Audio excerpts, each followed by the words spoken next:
It's Josh and Derek in the morning. What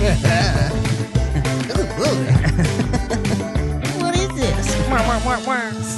It's so stupid. Hey, everybody. Hey. Is this one going to air before New Year's?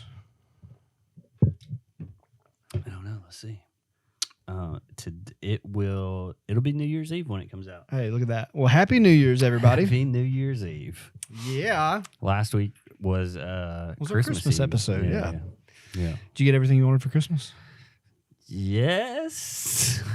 I have Just no kidding. idea. We don't know yet. Yeah, I have no because idea. we're recording this before Christmas. Yeah, we're a week ahead Yep. right now. We try to do that We're doing good. intentionally. We're doing good. But yeah, we're doing good. How was your week, man? It was good. It was good. It's been slow, which is nice. Mm. I got to hunt yesterday. Yeah. Yeah. And I didn't see anything, which is frustrating because the 3 days prior, I'd seen a buck walk in front of the shooting house I sat in. Yeah. At least once between the hours of 8 and 11 a.m. So I sat there from 6:30 a.m., which is right before dark, but right before sunrise rather, until 11:30, and I didn't see. I saw one squirrel. That's nice. Yeah. Did you? It was so, man, I was so annoyed. Did you pop it? No. Oh. Speaking of deer, Speaking of deer, so this is something that we're gonna try to do. Not me and you, but me. So I work at Station 11, which is way out in the middle of nowhere. mm-hmm.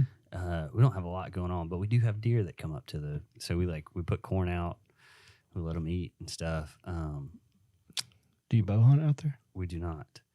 The plan for me for next week is, so have you ever seen the video? This guy's name's Andrew Ucklers. Mm-hmm. He is trying to essentially be the next Uckles, Ucles. Okay. Uckless. Never Anyways, he's trying to be the next Steve Tiger Irwin. King. Steve Irwin. And he has a video where he covers himself in mud. He goes out into the Australian wilderness and just does these videos. We got one video where he there's the dead carcass of a kangaroo, and he lays inside of it and waits for this vulture type bird to come, and he just and grabs the bird. And then he's So playing up. with it and stuff, and he's all right, guys, here's the and he's showing you all the stuff about the bird. He's got a couple others where he's just running through and grabs a wombat out of the dirt, it's starts to dig a hole, and he just reaches his arm in there and grabs it by the tail and yanks it out. Dude's crazy. Sounds like it.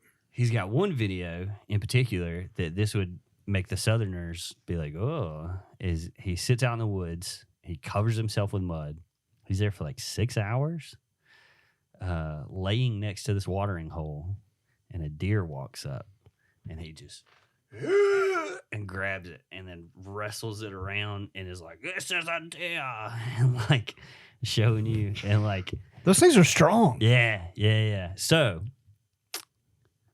I told somebody at the fire station that their Christmas present from me would be that I'm going to lay out in the field and wait for the deer to come, and I'm going to try my hardest to grab it. Please do it. That's my It's goal. got to be videoed. It's my goal. Okay. It will be videoed. Okay. The video will be your Christmas present to me. Okay. But yeah, that wasn't even anything about my week. But me and Meg went to a fancy dining restaurant. Ooh. Yeah. Olive Garden? Yeah. Step above that. It's Texas Roadhouse. Ooh. So no, we went to Forte, which is inside the Alamite Hotel. It's so good. You've eaten there Oh, already? it's so good. What'd you get? One of the dry aged steaks, and Danielle got the duck. Dry aged steaks. Okay, that was they've got a part of the menu that's filet mignon and all that other, and you picked one of those, a bone-in ribeye. There's a clump of steaks. There were 3 steaks that were dry, different cuts, and they were dry aged at different Yeah, time yeah. lengths. Yeah. Yeah. So there's another steak that's like a pepper crusted, like, and it's a very like, it's got a hefty crust on it, and it was good. But I asked for medium rare. What they do? That bad boy was, I think, just slapped. I think they thought about grilling it and then they sent it out. Oh, okay. Well, at least they didn't burn it. That's true. Did you send it back? I did not, because we were pressed for time. Yeah, we were there for like 2 hours. Yeah, it takes forever. Yeah. Like they came out and were like, hey, because Danielle ordered the duck confit, and they were like, hey, it's going to take a little while longer than everything else y'all ordered. Is that okay? And I was like, yeah, that's fine. We're not in a hurry. Yeah. We thought we had plenty of time. Yeah. We didn't. And so after we'd been waiting for about an hour, the waitress comes out and was like, all right, he just took the duck out of the oven or whatever it was. He said, the duck is resting now.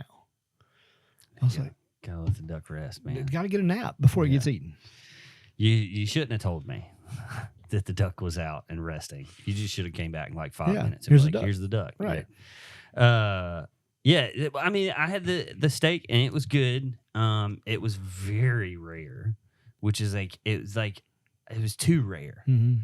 Like, I mean, there wasn't any, like when you cut into it, I don't even know that I saw like where it was hot or anything, like around the edges, like where it had actually been put on a grill or anything. But did it have a crust? It did. Okay. It was like a pepper crust. The crust was very good. The seasonings were great. We called it a potato cake. Mm-hmm. I don't know what it actually is. It's like au gratin potatoes. Ooh, and they're good. they're really thinly sliced and they're cooked, and then they put it all in this like square type thing, and then they deep fry it. It was fantastic. Dang, this fat boy's getting hungry. Yeah, they had like what would essentially be an old fashioned, but it was like French, and it was really good too.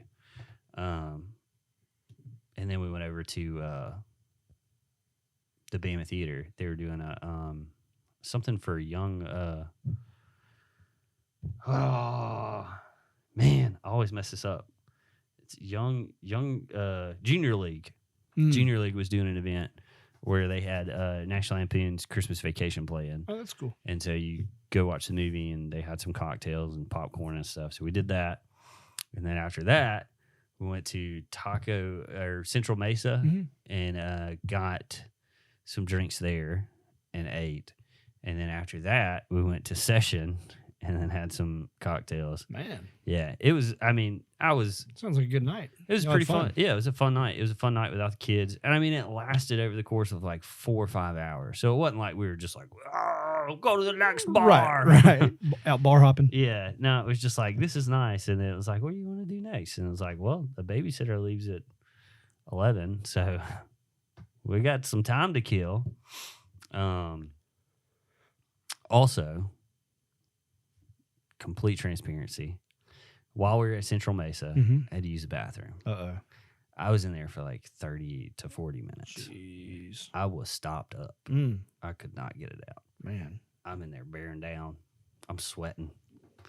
It's bad. You got to show that turd who's boss. Yeah. Well, and the thing was, I didn't even have my phone either, because Meg's phone had died. And so she was like, well, if you're going to the bathroom, I can use your phone. And I was like, yeah, that's fine. And then I'm talking about, man, I'm giving it all I got in there. Nothing came out. Nothing the whole time. Nothing the whole time. And then I go look in the mirror and I'm like disheveled. Like, it's bad. And so like I'm like combing my hair over and like just like patting it down and stuff. And I go back out there and sit down, and she was like, are you okay? And I was like, yeah, I was just, told her about what happened. She was like, well, your hair looks good. And I was like, it's the poop sweat. That's what makes it look good. It's the poop sweat. But yeah, Forte was good. I want to go back and I want to get the filet. Yeah. And because that's kind of our test of a steakhouse is like, what's their filet like? Mm-hmm. And we've tried filets at almost every restaurant in town. So far, our favorite's River. It's the best. Yes, they've got it good. But yeah, I want to go back, and then maybe I'll actually get medium rare. I need to make a steak for you. Have you ever heard of sous vide? Yeah. Because I sous vide on most of my steaks. And it's hard for me to eat steak at a restaurant. I went for the one at Forte because it was dry aged, and I want to try that. But maybe when I get these the dry aged ribeyes that I'm let me know. I'm always down to eat a steak. Eat one on the podcast. Yeah, I'll eat it. I'll eat it up. Yeah, that's sweet. Well, I want to talk about goal setting. Okay. Let's talk about it. Every year and I think we've talked about it on the podcast before. I'm big in goals. I think it's important to set goals because if you don't really know where you're going. Yeah. And even if you do have a year where you accomplish a lot, if you'd set goals or even just been more intentional about your goals, you can always accomplish a lot more. So, one of the things that I look at, there's a method of goal setting that's called, you set SMART goals, and SMART's an acronym, stands for specific, measurable, attainable, realistic, and time bound. So you want your goals to be specific in that you, I want to, you could say I want to lose 30 pounds. Okay, well, that's very specific. That's measurable because you can measure how much weight you're losing. It's an attainable goal. It's not like you're 200 pounds and saying you want to lose 150 pounds. Yeah. That's not realistic. And it is realistic, and then it's time bound. You want to say I want to lose 30 pounds in 6 months. Yeah. Well, that's a SMART goal. And so, if you're down, I want us to each set maybe one or two goals. Yeah. And then let's look at them this time next year and see if we accomplish those. Thumbs up. Awesome. What's yours? So we can look at a few different things. You can look at professional goals. So looking at it from my insurance agency, I could look at real estate, which is probably what I'm going to do. We can look at fitness goals. So I do want to lose about 30 pounds. Yeah. We can look at financial goals. We can look at family goals. We can look at faith goals. Yeah. All kind of different things. So you kind of pick what you want. I think I'm going to do one. I think I'm going to do three. I'm going to do a professional goal, so like something with a business. I'm going to do a fitness goal. I want to lose some weight, start eating healthier. And then I want to set a goal to take my wife on a certain amount of date nights in 2023. Okay. Because that's something that I'm not always super consistent on. Yeah. I need to be. So Gotcha. Okay. So what are your I specific think, goals? So starting with the business stuff, I want to set a goal to. This past year, my goal was to acquire 3 doors, is what I said. Yeah. But basically 3 rental units, whether that be one rental house or a duplex, that'd be 2 rental units. So I wanted to get 3 doors, and I finished the year with 7, which is great. There you go.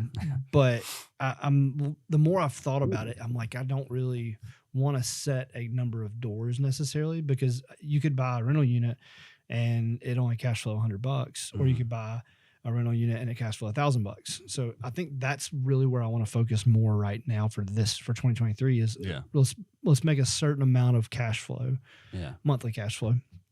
And so I think for me and Danielle, we talked about it. We want to increase our monthly cash flow from our rental portfolio by $5,000 a month by the end of 2023. Yeah. So we want to buy, and depending on that's not necessarily a certain number of units. We could find one small apartment building that does that, or we may have to buy 15 single family houses or whatever, stuff like that. So that's what my goal is. I'm putting it on the increase paper. by five grand. Increase our monthly cash flow for the real estate business by $5,000. Yeah. By the end of 2023. Nice. Yeah. I guess mine will be, I want to have a second food truck. Okay. By the end of the year. I really like the idea of a pizza truck, but also I'm kind of like toying with some other stuff that maybe could work. It's a little different. It's mac and cheese. Okay. Which is I've seen this guy on TikTok, and he either is a manager or runs or owns a mac and cheese type place at a college, university, the Ferguson Center, like a student center. Okay. And it seems, seems like it does well, and it seems like the margins would be really good because you got pasta, you got cheese, and then he does have meat in there as well. But to me, it just seems like maybe the margins would work really well, and it wouldn't be as labor intensive Okay. as a pizza truck. Because with a pizza truck, you're looking at dough. You got to find dough somewhere. Mm-hmm. 9 times out of 10, the dough is going to be frozen. Right. So then you got to freeze the dough Mm-hmm. or unthaw the dough. Then you got to proof the dough, and then you got to stretch the dough. Mm-hmm. And it seems like a big Seems undertaking. like a lot of work. Yeah, you could make dough on the truck. And dough can go bad too, though. Yeah. If it's frozen, it takes it a while to get bad. Okay. But like you could essentially make dough on the truck, and then but that's very labor intensive as well. Or you find somebody local who will make dough for you, and then but you're also capped at how much you can do, because like if you had enough dough for 50 pizzas and those 50 pizzas go out the window, well then what are we gonna do? Yeah. We close up shop. Yeah. So you're gonna call it mac and cheese Louise? Maybe. We'll see. You have to. We'll see. You have to. The pizza truck will be slice baby. Yes. So That's awesome. but yeah, that'll be, I think that's a good business goal for this year, is to have a second truck and make both trucks autonomous. Mm-hmm. Like I don't. You don't have to do either one. Yeah, and like if I still got to do scheduling and payroll, I'm A-okay with that, because it takes almost. I mean, it doesn't take a lot of time. Yeah. It does get hairy sometimes, and you got to figure that stuff out. But it doesn't take a ton of time. Like it's not. I won't even say that it doesn't take a ton of time. It's just that it's not a super like big drag. It's not labor intensive. It's not labor intensive. Yeah. Yeah. It's not labor intensive. But yeah, that'll be have 2 trucks and have them autonomous. That'll be my business goal. So nice. For fitness goal, like I said, I want to lose 30 pounds. Yeah. But really, I just want to be working out consistently. I think that's a better mind frame, because I had a period in time where I was like, I want to lose X number of pounds. Well, I go to the gym 3 to 4 times a week, and I'm doing all this work, and I kept looking at the number on the scale, and I was like, why is this not like? There was some fluctuation. There was a fluctuation of about. So I went from like 210 to like 195 ish, and I was like, I want to lose more weight. Like, what's happening? But like, I'm sitting there looking at the scale, and I'm like, this is freaking pissing me off. Mm-hmm. But then Meg one day was like, but have you like just looked at yourself in the mirror, like compared to what you looked like a year ago? Because like, there's 2 drastically different bodies that are there now. Like one was, kind of pudgy, and you could pinch him anywhere and there'd be a little bit of fat. To now, like I feel like I'm in a pretty good shape. I like my body fat's not super high. Like I just got a body fat reading, and it's not high at all. And so I think a lot of people like look at the number, and that makes them, because like in my head, I've always grown up, and I'm like, I'm 160. And if you're eating a lot of protein and working out a lot, you're building muscle, so the muscle is more than fat. So yeah, I get that. I do want to, and maybe 30 pounds is not the goal. Maybe the goal is I want to lose my beer gut. Yeah. But how do I put that? How is that measurable? You know what I mean? Yeah. So let's say I want to start eating. I'm actually going to meet with Josh Chimbalvo. Yeah. After I leave here, but we're doing. He is a fitness coach and nutrition coach and whatnot, and he kind of set up a plan for me on tracking my macros, my proteins, carbs, and fats. Yeah. So I want to stick to that, and I want to work out at least 3 times a week. Okay. For 52 weeks. So yeah, that's my goal there. 3 times a week for 52 weeks. Yeah, 3 times a week all year. Sounds good to me. Sweet. Is there an amount of time every day that you want to work out, or is it just like, I did a push-up today, so I'm counting that? Yeah, I mean, I'm going to say at least 30 minutes. Yeah. And at least one of those has to be running at least a mile. Okay. because I got to get my cardio. Mhm. Like I was walking upstairs carrying our 2-year-old, and I was catching my breath when I got to Yeah. the top. Yeah. Well, that's not good. Yeah. So I would say my kind of fitness goal would be I want to compete at least once next year in jiu-jitsu. So that'll give me, like, the last time that I competed, I worked really hard leading up to that competition. And so I kind of want to be able to force myself into that again, where it's like I'm going to work really hard to get to a certain point. But yeah, I want to compete at least once this year, because like I said earlier, like my version of like having a weight on a scale, I don't think I used to want to weigh like 180. And so that would mean that I went from 210 to 180, and I weighed 178 coming out of fire college. And like that was like you ate whatever you could consume, and then you sweat it all out for like 3 months. And like it's like that's like seems pretty far off for me to be able to get back to that point.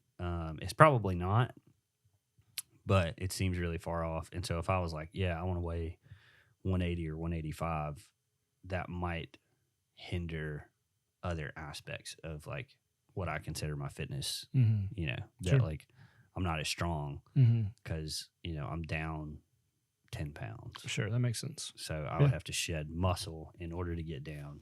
And just, I don't know. I got you. Yeah. So my next goal is that I want to take my wife on at least 2 date nights every month. Okay. That's not a bad. I feel like that's pretty attainable.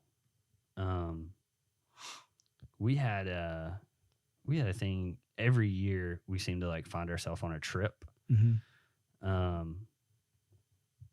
And we always like go over like, what do we want for this year? And at the end of last year, Pastor Chris had a really good message on goal setting. And there were like 8 areas that he said you need to like be intentional about. And so we kind of did this where it was faith, like what are your faith goals, marriage goals, family goals, work goals, digital, attitudinal, I don't know if that's a word, mental, physical, financial, social, and ministry. Okay. Like what are those? And like it gives you a focus that like you can look at every aspect and kind of go from there. Yeah. But I feel like 2 date nights a month would be a reasonable goal for us as well. Yeah. So it's hard for us to do with kids. Obviously, it's hard to do one every week. But I think I think twice a month is realistic. Yeah. Honestly, once a week seems more, and it's not the fact that spending time with your wife would be a chore, but it would be a chore to get it together. Yeah, it is. Like, we tried that when we first got married, and I was stressing out because that's like you always have to pursue your wife. And I felt like if I wasn't doing a date night at least once a week, I wasn't pursuing her. And she finally had to be like, Derek, like, it's okay. Like we don't have to do a date night every week. You suck as a we do husband, we do a lot of lunch dates though. So like usually a couple times, usually like probably 2 or 3 times a month we'll go and get lunch together. Meg can't go get lunch, but it's fine. Yeah, it's fine. It's whatever. Yeah, she's horrible. I'm just kidding. Speaking of horrible, I feel like this would fire you up. It didn't fire me up at all. Okay.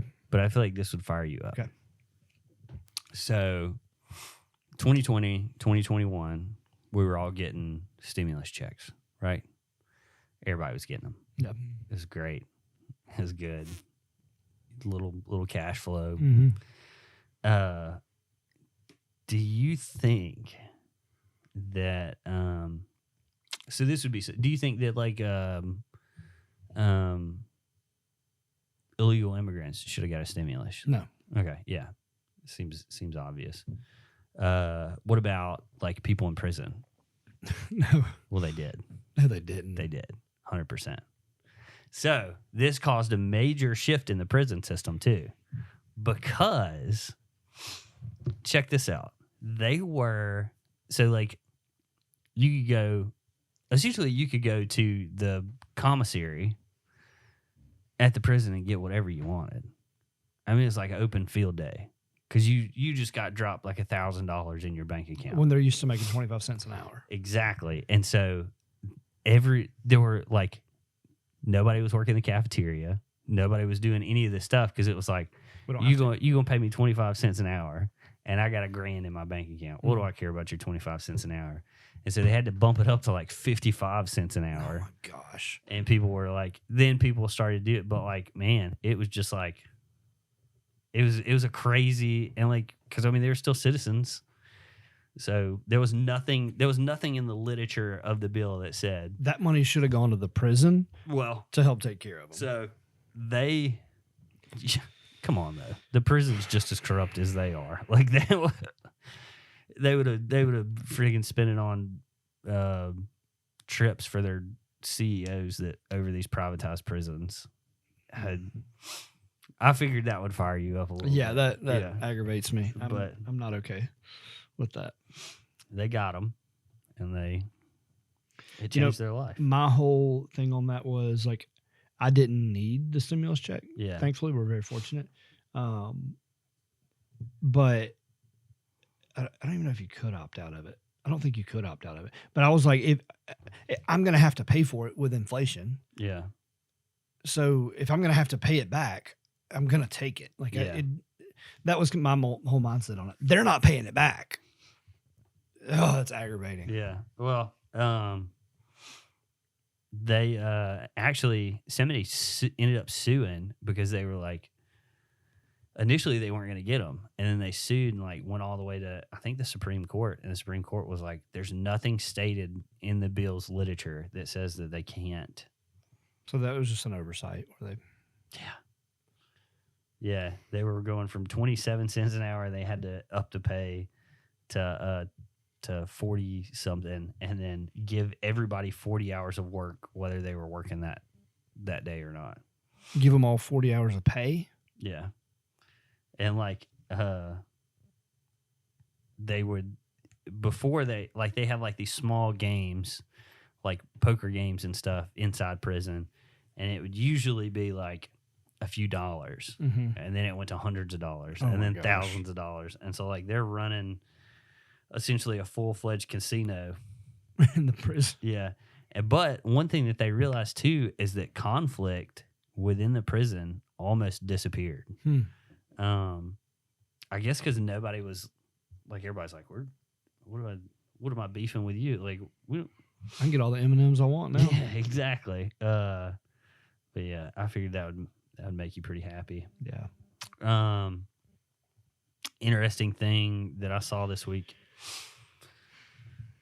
We all know about Chernobyl, right? The big nuclear power plant that shut down, or that. Do you know what country that was in? Russia. Yeah, and I think it's in Kiev, or actually, I think It's it would be Chernobyl. modern day Ukraine. It may be, but it was in the city of Chernobyl. So,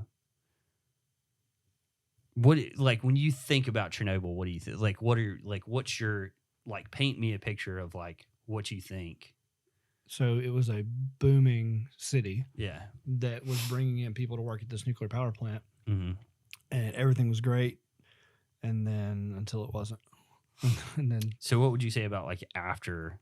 After Yeah. So she's saying immediately after or now? Immediately after. Immediately after, it people are dying left and right. It's death. It's, what's the word I'm looking for? Radiation. Yeah. Everywhere. So do you know that it continued to operate as a power plant for 14 years after the explosion? No, I did not. It was still an operational plant. Wow. There was nothing that I guess the government or inspectors or whatever deemed it as like, I mean, once they got like containment within the facility of everything, it continued to operate for multiple years until they shut it down. After 14 years after the explosion. That's they crazy. shut it down. And so, like, I think we have like this weird, like, whenever you think about,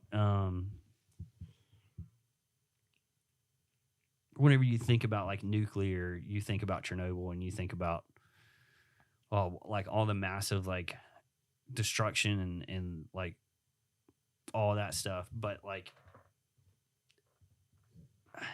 you know, Yeah. it continued to operate. That's so nuclear is not as dangerous as everybody no, makes it it's out not. to be.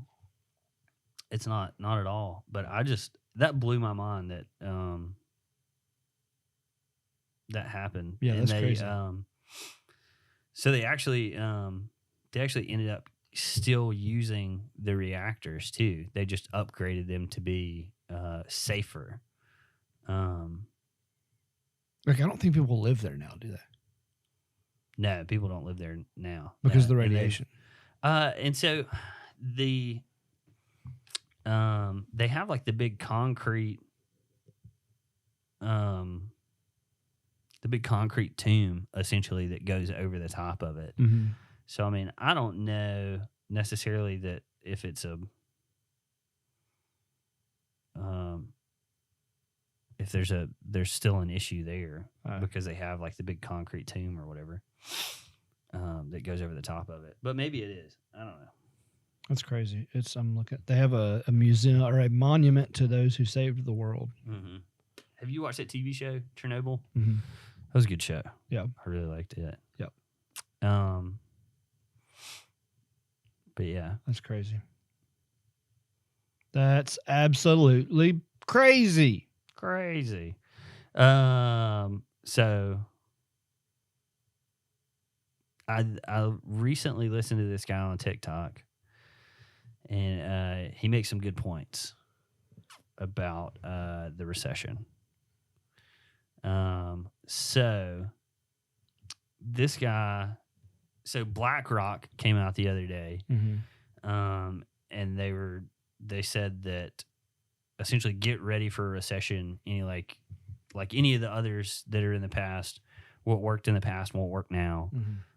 All this stuff, and they kind of liken it to 2018 or 2008. Sorry, 2008, and how bad the recession was then. But if you go back and you watch, like The Big Short, which was a movie about the recession of 2008, really good movie. It's got Steve Carell in it. One thing that you notice that's interesting is nobody was talking about the recession before it happened. The media was essentially pushing the narrative that everything's okay and that we're going to be fine, nothing's wrong. And I mean, you had like Michael Burry, who is like the guy who is the Big Short on all these loans. He almost lost his job at the company that he was working at, or his company, because he was throwing all of this money. Like he was trying to throw every dime that he could at these failing bank loans. And so everybody was against this. And everybody was like, this won't happen. There's no way they'll default on these loans, all this other stuff. So it was this big narrative that was pushed by the media that was like, everything's fine. We're all fine. Everything's good. But now you have the media pushing recession, pushing there's a problem. And like BlackRock came out, like the biggest investment firm in the world, who in 2008 would not have taken the position of Michael Burry and all these other people that were shorting the housing market. But now essentially they're like, yeah, there's a problem. We got to fix this. And it's like, why? Like, what's going on? And this guy, his name is, JASHI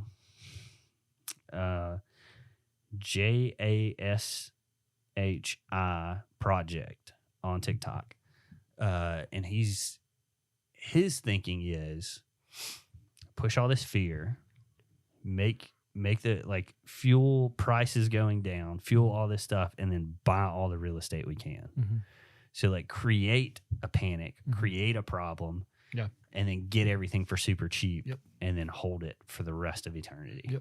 Because there's a lot of rental houses are now owned by huge investment firms. There's a lot of trust funds and exactly these big investment conglomerates that are going in and buying, and they're mostly buying multifamily, but not all. There are some that just buy single family or buy primarily single family. Yeah. Yeah, and I think that I heard somebody say that over the last 100 years, and this is a fact, over the last 100 years, the average price of a new home has doubled. Yeah. Home values have doubled every 20 years over the last 100 years. So houses that I'm buying this year in 20 years are going to be worth at least double. I think they're going to be worth triple, if not quadruple, because of inflation, because we just printed, 80% or some number like that, 80% of all money that's been printed has been printed in the last 3 years. Yeah.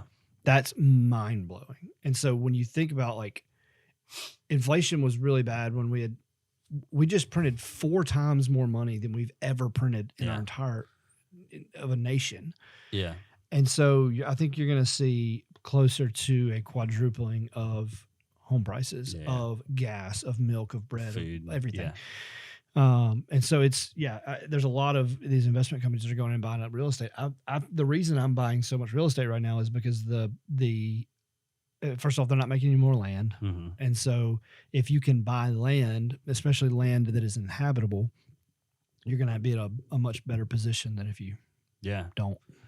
Another point that he brings up is after the 2008 crisis,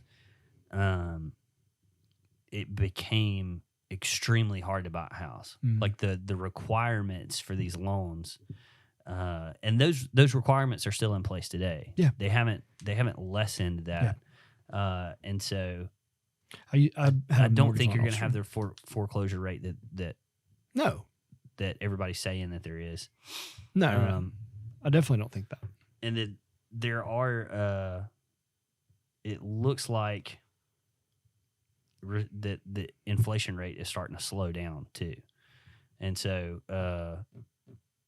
it's interesting that all these things are happening, and we put stops in place after like the interest rates. Like we changed the way that we do interest rates after the 2008 crisis. We changed what the requirements were to get a loan. We did all of these things to stop that from happening again, but now everybody's pushing the narrative that it's going to happen again. It's not. I don't think it is. It will not happen. There will be a recession. It will not be. Sure, yeah. So by definition, a recession is when the market goes down 10%. Yeah. That's the definition. Which we already had. Technically, we had a recession, right? It was close, but I don't think it was quite there. But yeah, the reason it's not going to be the same as in 2008 is because in 2008 you had people who could not afford the home they were buying.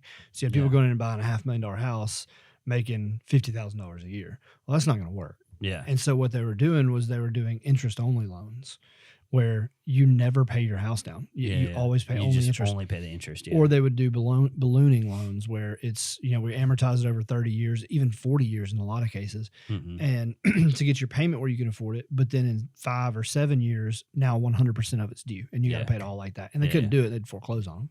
And that's what caused all that crash. That on top of there was way more supply than demand. There were way more houses available for sale than there were people to buy them. Yeah. And so you had these builders that were going in and they'd build whole neighborhoods and not have anybody buying the houses. Yeah. So when you got way too much supply and way too little demand, the prices are going to plummet. Yeah. Combined with the lending practices that they were doing, it was awful. Right now, there is no supply. Even normal before COVID, the average number of houses in the Tuscaloosa MLS, and I know there's a few realtors that listen to this. If I'm off by a little bit, cut me some slack. No, don't. But was somewhere between 12 and 1,400 homes in Tuscaloosa MLS. Well, or maybe West Alabama MLS. I don't know. But right now, the number's floating between 200 and 300. Yeah. And so there's no supply. Yeah. There's a ton of demand. Now, what's weird, though, is that they've increased interest rates from I was doing mortgages in 2020 and 2021. And I did a rate for a guy in 2021. He got a 1.99% interest on his mortgage. Now, it's a 15-year, and he bought some points to get it down that low. Yeah. But he still, has a 1.99% interest rate, which is insane. Yeah. Even ours, when we bought our house in November of last year, so a year ago, we got a 2.625. Yeah. You know what the rate is right now? 7.5. Yeah. That's prime right now. Yeah. Like, that's insane. So, but it's weird because there's still not enough supply. Yeah. But the houses are more. So I think what we're going to see, this is just my guess here, but I think what we're going to see is you're going to see the price of homes come down. Mm-hmm. And I think you're going to see that for two reasons. Number one is because people can't afford them at an 8% interest rate. Yeah. They can't afford the same price they could at a 5% interest rate. Yeah. And so I think you're going to see it come down. But also, I was in Home Depot today and I bought a sheet of OSB. And that's what I've been basing this off of. The cost of building materials skyrocketed during COVID. Yeah. So a sheet of OSB of 7/16 OSB used to be $7.99. You could buy it all day, every day. Yeah. Just about anywhere at $7.99 a sheet. At one point, it got up to $65 a sheet from $8 a sheet. I went in today at Home Depot and bought it. I paid $11 a sheet for it. That tells me one thing, and that is that builders are going to have to cut their prices. Yeah. Because number one, they can again. Because I paid, when I bought my house, it was a new construction house. I paid it, and it was around $30-something a sheet for OSB. It's 11 now. And so I think builders are, and I talked to a builder who said that even when prices go back down, they're still going to be charging the same per square foot, because if they don't, the guy that bought their house when it was so high, me, I'm going to be screwed. Yeah. But I think they're going to have to bring that down. So I think you're going to see a decrease in the housing prices probably by 10 to 15% next year. Mm-hmm. But I don't think we're going to see a crash. Yeah. If that makes sense. I think we'll see a correction. I don't think we'll see a crash. Well, this has always been like kind of nobody, you don't really care how much your house costs. No. You care what your monthly payment is. Right. And so if we're looking at, most people, yeah. So if we're looking at a home price that's $300,000 back in the height of what was going on, and our interest rates were super low. So let's say you got a 3% interest rate for $300,000 house. I'm assuming no PMI because you're putting 20% down.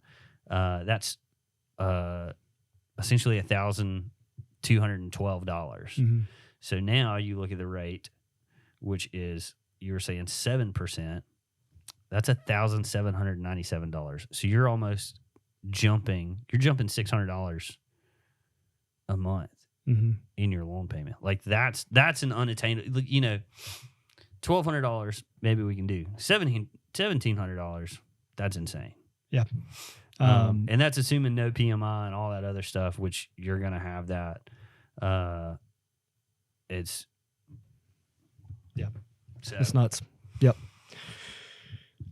That's about all the time I got for today. You're good, man. You're good. That was like 42 minutes. So. Sweet. Well, guys, thanks for listening. Hope you all have a great new year, and set some goals and let us know what those goals are. Yeah, let us know what your goals are, and then let us know how you're attaining them too. Yeah. And if you want to come on the podcast and talk about your goals, let us know. For sure. We have shout out to Brad Birch. He was listening the other week and sent me some advice the other day. Nice. So, Thank you, Brad. Thanks. Oh, and we got to shout out business too. I'm going to shout out my buddy Brett Booth, who owns Northport Graphics. They do vehicle wrapping, all kind of printing. They do promotional products. They do wrapping? Yeah, like wrap. Yeah. No. He does vehicle wraps. He might if I need some vinyl done on my car. Well, I'll get him. I'll give you his number. Shoot you. Roll Tide. Y'all have a great week. All right, man. Bye. See ya.